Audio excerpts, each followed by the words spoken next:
Rais William Ruto ameendelea kuwashinikiza wapinzani wake kunadi sera zao badala ya kupanga maandamano na kupinga serikali. Akizungumza katika kaunti ya Mombasa alipotoa zaidi ya shilingi milioni 147 chini ya mradi wa Nyota, rais ameshikilia kwamba mradi huo ndio suluhu ya ukosefu wa kazi kwa vijana. Francis Mtalaki ana maelezo zaidi. Ilikuwa ni zamu ya kaunti za Mombasa, Kwale na Taita Taveta kupokea fedha za mradi wa Nyota. Vijana zaidi ya 5,800 kutoka wadi 70 wakipokea shilingi 25,000 kila mmoja. Rais William Ruto aliongoza mashambulizi dhidi ya wapinzani wake, wakiwataka kunadi sera badala ya kupinga serikali.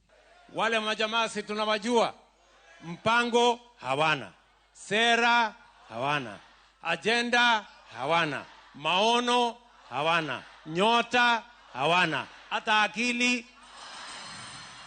While our competitors are looking at young people as hecklers and goons and bloggers and voters, we are looking at young people as a resource for our nation, empowering them, giving them businesses, giving them income, providing jobs for them, expanding their opportunities so that they can build their country.